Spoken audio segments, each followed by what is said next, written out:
Noch 2 Monate? Bist du sicher, dass du alles richtig verstanden hast? Wenn ich dir es doch sage. Ihr Erbe wäre nicht von schlechten Eltern. Warum habe ich Idiotin mir nicht warm gehalten? Ich wollte euch noch viel Erfolg wünschen. Ja, für den Videodreh, für die Band. Habe ich das nicht erwähnt? Darf ich vorstellen? Der Regisseur, die zuständige Projektleiterin. Die Idee mit dem Essen ist natürlich sehr schön, aber ja, leider klappt das nicht. Dein Vater und ich, wir haben noch einen sehr wichtigen Geschäftstermin. Ja, wir telefonieren dann wieder. Das ist sehr interessant.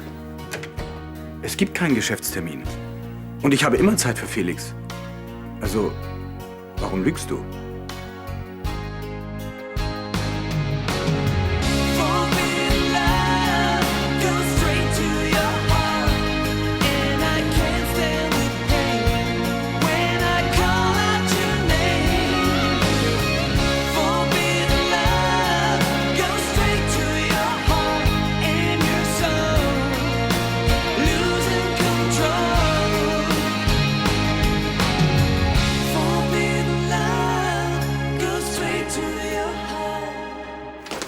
Schön, ihr seid also einverstanden. So, also, du kümmerst dich um den künstlerischen Teil und du bist für den gesamten Ablauf zuständig. Ja, und achtest darauf, dass wir im Budget bleiben. Soweit alles klar? Noch nicht Für mich ganz. nicht. Gibt's irgendein Problem? Das ist keine gute Idee. Sehe ich genauso.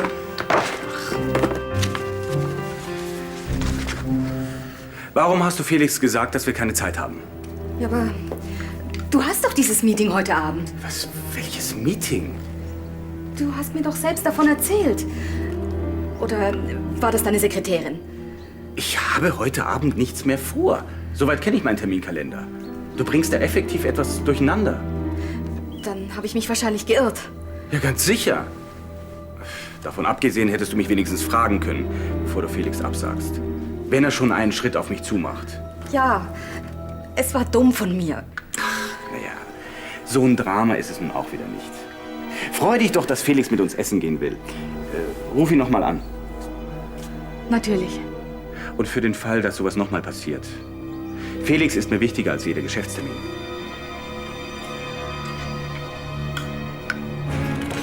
Dieser Klient ist ziemlich eigen. Da helfen mir die Tipps eines erfahrenen Kollegen sicher weiter. Ja, Erbrecht hat mich schon immer sehr interessiert. Auf diesem Gebiet habe ich einige meiner größten juristischen Erfolge verbucht. Dann darf ich weiter auf Ihre Unterstützung hoffen? Selbstverständlich. Wunderbar. Dafür haben Sie bei mir was gut. Wissen Sie, manchmal habe ich den Eindruck, dass gerade die Leute mit dem größten Vermögen sich am wenigsten Gedanken machen, wie und wem sie ihr Erbe hinterlassen wollen. Ja. Die meisten Menschen würden am liebsten ihr ganzes Vermögen mit ins Grab nehmen. Ja, anstatt es jemanden zu vermachen, der noch was damit anfangen kann. Die Welt ist wirklich voll von Egoisten, furchtbar. Da kann man nichts machen. Tja, ich habe schon Fälle gehabt, da war die Leiche noch nicht unter der Erde, da hat sich die werte Verwandtschaft schon in den Haaren gelegen. Ah ja? Erst jetzt habe ich ein Testament für eine Dame aufgesetzt, die ihre Verwandtschaft gerade deswegen vom Erbe ausschließen will. Eine stadtbekannte Galeristin übrigens. Ah ja? Ihr gehört dieses Nobelbistro. Schneiders? Hallo. Aber ich meine, wem will sie das Vermögen vermachen, wenn nicht ihren Verwandten?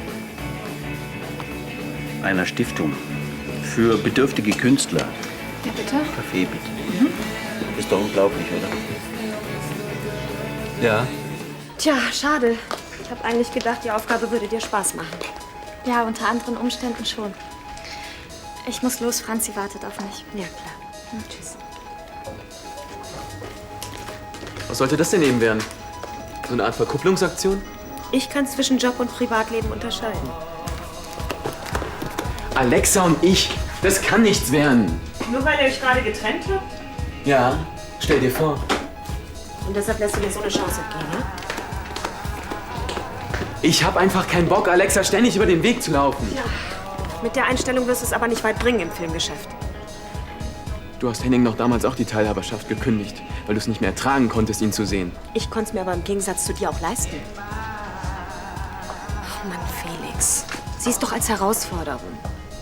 Du wirst noch oft im Leben mit Leuten zu tun haben, die dir nicht passen.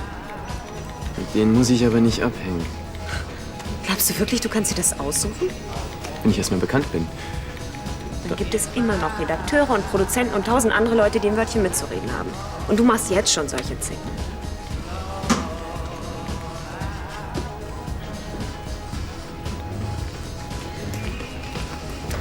Ich habe es ja gesagt, der ist ein absoluter Sturkopf. Abwarten. Ich kenne meinen Bruder.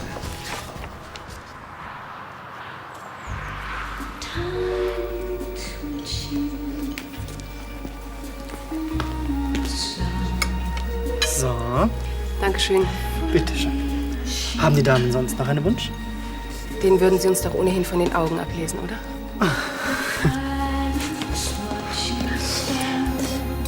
Ihre Tochter scheint ja richtig verliebt zu sein.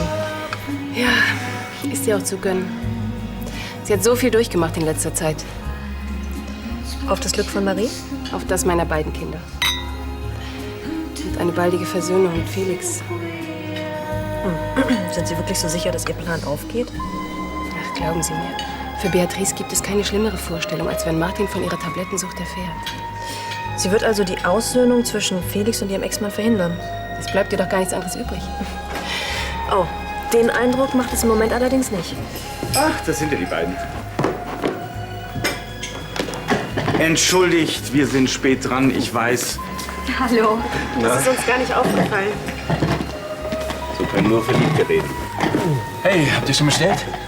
Ich bitte dich, wir sind doch gut erzogen. Na, ein Abendessen im großen Familienkreis? Ja, das hatten wir schon lange nicht mehr. Dann spendiere ich zur Feier des Tages die Aperitifs. Oh, gerne. Schicke gleich Angelo vorbei, ja? Danke. Sag mal, Felix, was machen eigentlich deine Regiepläne? Ich habe ein Angebot von Marie. Ach ja? Mhm. Felix weiß aber noch nicht, ob es wirklich das Richtige für ihn ist.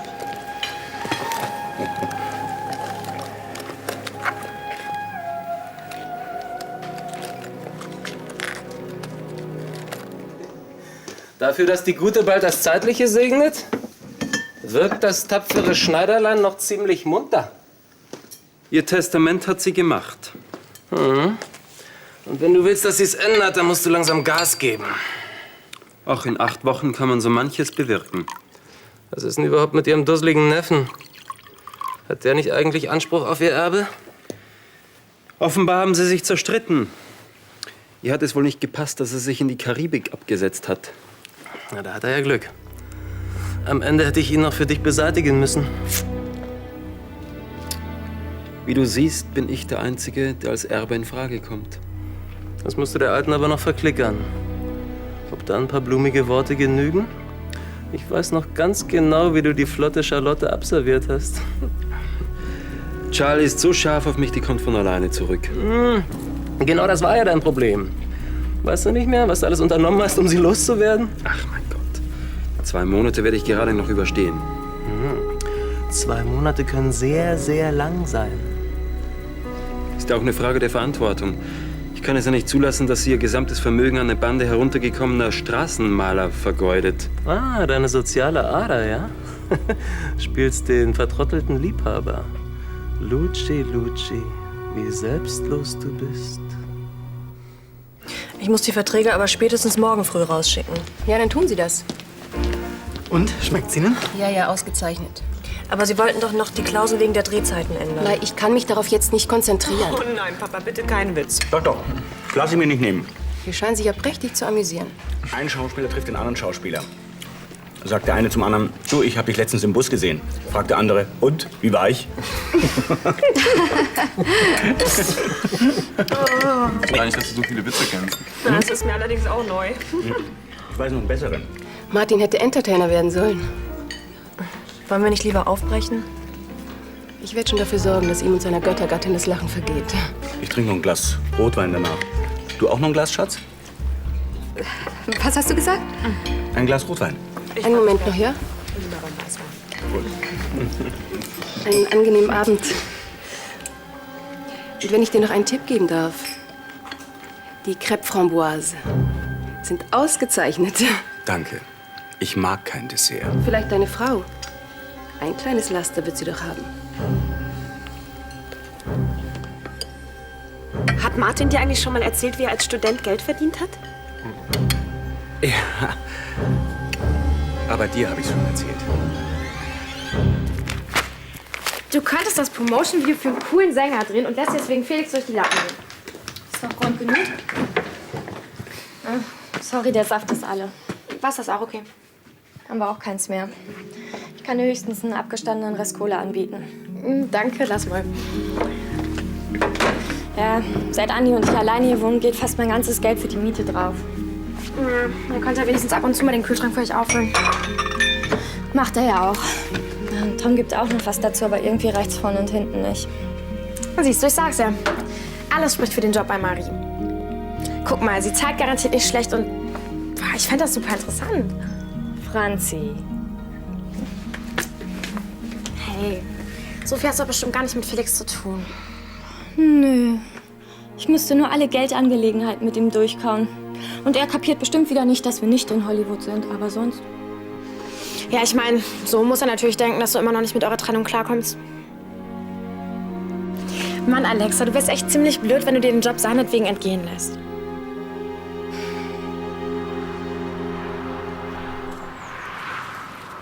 Ach, wie ist das Leben schön.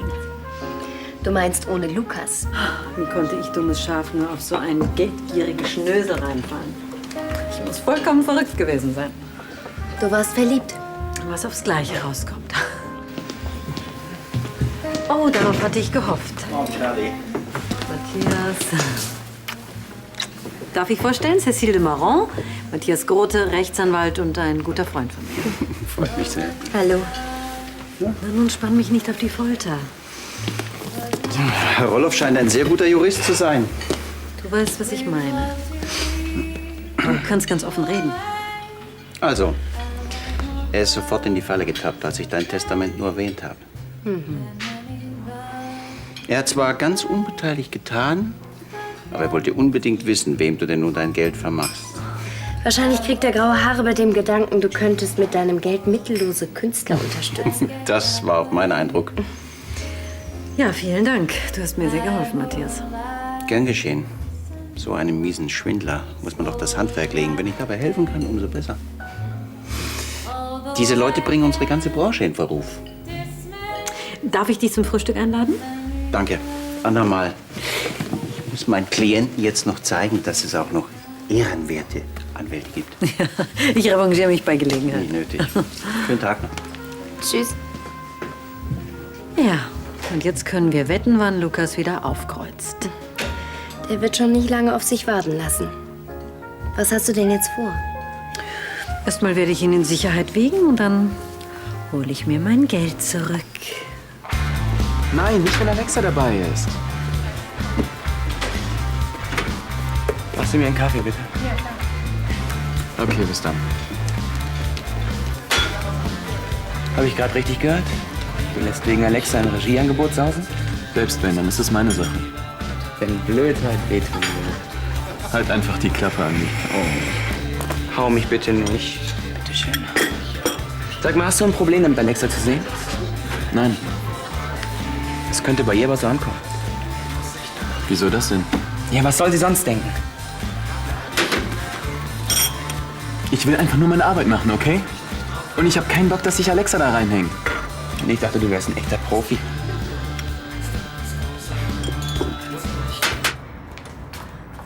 Frau von Beinbach für Sie. Ah, wie schön. Soll reinkommen. Sie haben Glück. Ich habe gerade überlegt, ob ich Martin in sein Büro oder direkt schon beim Mittagessen aufsuchen soll. Ich möchte gerne noch mal mit Ihnen reden. Bitte? Ich kann Ihrer Forderung nicht nachkommen. Martin liegt sehr viel an seinem Sohn. Und Felix braucht seinen Vater. Das müssen Sie doch einsehen. So, muss ich das? Wenn der Junge Ihnen etwas bedeutet. Keine Sorge, das tut er. Ja, aber dann muss es doch auch in Ihrem Sinne sein, dass die beiden sich wieder näher kommen. Lassen Sie den Jungen nicht für etwas leiden, womit er nichts zu tun hat. Sie sind doch schließlich seine Mutter. Und das aus Ihrem Munde. Sie hätten Felix gestern Abend sehen sollen. Er war so glücklich über die Versöhnung mit Martin. Ich kann und will mich da nicht einmischen. Ach, wie schön. Love, Peace und Harmony im Hause Beinbach. Ein guter Witz. Sie unterbinden den Kontakt zwischen Felix und seinem Vater? Oder ich lasse Ihre Sucht auffliegen? Und jetzt entschuldigen Sie mich. Ich habe zu arbeiten.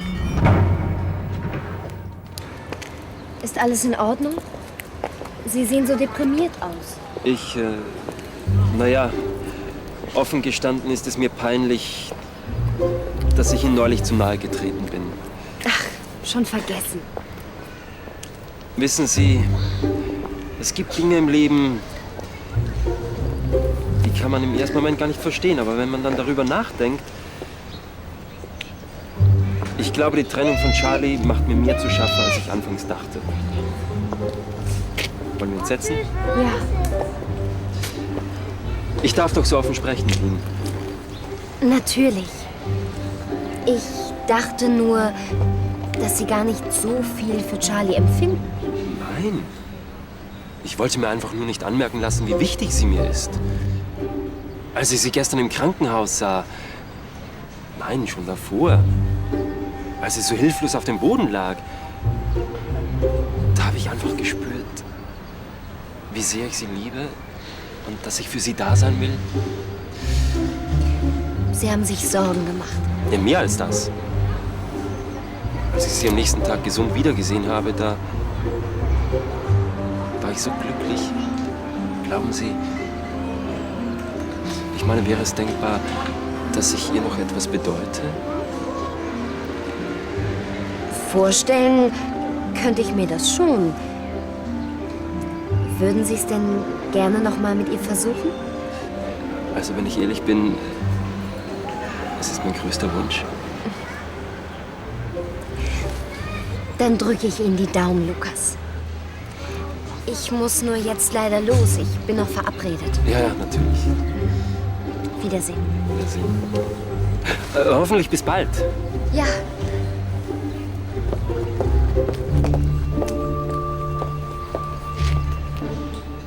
Ist das wahr? Felix und du habt dich wieder richtig vertragen. Ja, ich hoffe, Felix kommt uns wieder öfter besuchen. Das heißt also, dass mein geliebter Bruder vielleicht bald wieder bei uns einzieht? Warten wir es mal ab. Sie können meinen Teller abräumen. Ich bin noch so satt von gestern Abend. Das habe ich alles dir zu verdanken. Was meinst du? Ja, wärst du nicht so geduldig gewesen und hättest mich immer wieder ermutigt, auf Felix zuzugehen. Martin, bitte. Doch. Felix und ich wären immer noch zerstritten. Ja, Mama ist eben sehr diplomatisch. Ja, und wenn ihr etwas am Herzen liegt, dann gibt sie so schnell nicht auf. Jetzt ist aber gut. Danke für mich nicht. Wo willst du denn hin? Telefonieren. Ja, mit wem denn? Charlie, was ausmachen. Ach so. Grüß dich schön.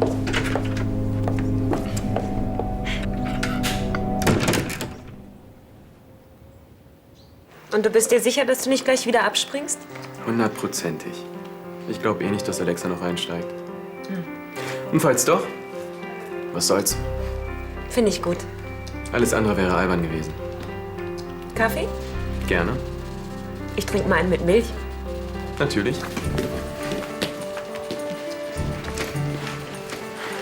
Marie? Hey. Ich wollte nur kurz sagen, dass ich noch mal über dein Angebot nachgedacht habe. Und? Ja, wenn du mich noch möchtest, dann bin ich dabei. Schön. Felix hat auch gerade zugesagt. So. Oder willst du es dir jetzt doch noch mal überlegen? Wir kriegen das schon hin, oder? Ich habe kein Problem damit. Gut. Dann hole ich mal die Verträge.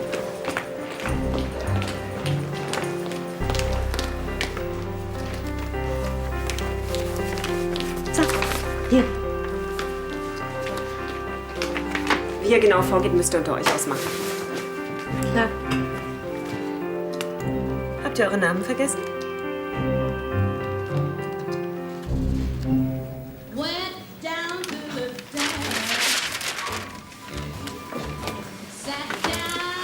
Ja, der guckt sich noch die Augen aus dem Kopf.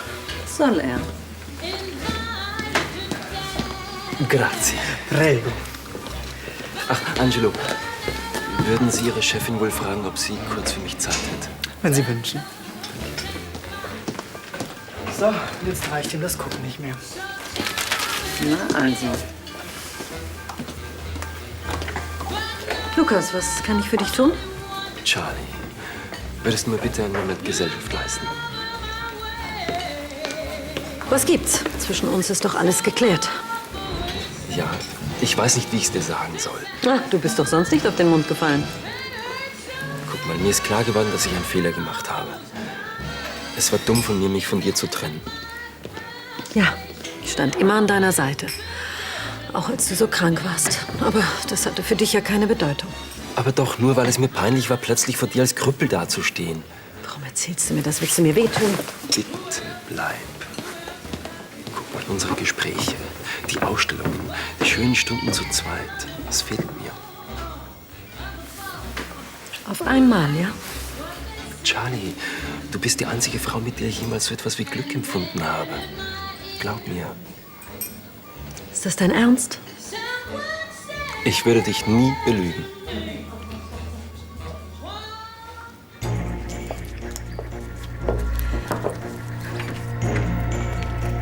Was gibt es, Christiane?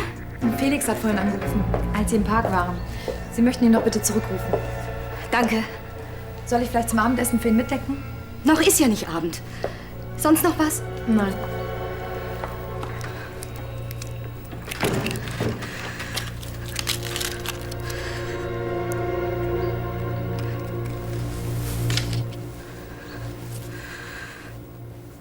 Und was ist mit Cécile? Du schienst ziemlich an ihr interessiert. Ach, um sie ging es doch überhaupt nicht. Ich habe einfach versucht, mich über dich hinwegzutrösten. Weißt du, nach unserer Trennung, da habe ich mich einfach sehr einsam gefühlt und ich brauchte Zuwendung. Ach, und ich habe dir wegen ihr so eine Szene gemacht. Charlie, ich habe dich so vermisst. Ich dich doch auch. Ja. Hast du Schmerzen? Soll ich dir eine Tablette holen oder? Nein, das geht schon wieder. Ich würde so gerne noch mal mit dir von vorn anfangen. Ich sehe es dir doch an. Du willst es doch auch. Lukas, ich kann nicht.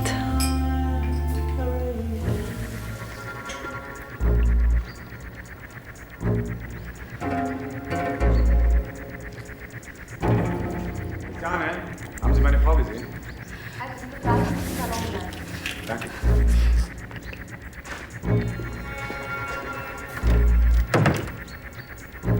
Ist etwas passiert?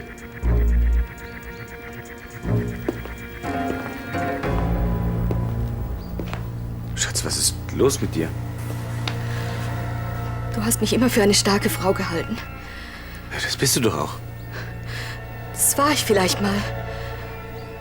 Ich kann einfach nicht mehr. Martin, ich nehme Beruhigungstabletten. Schon seit einer ganzen Weile. Das sind sehr starke Medikamente. Martin, ich bin tablettensüchtig.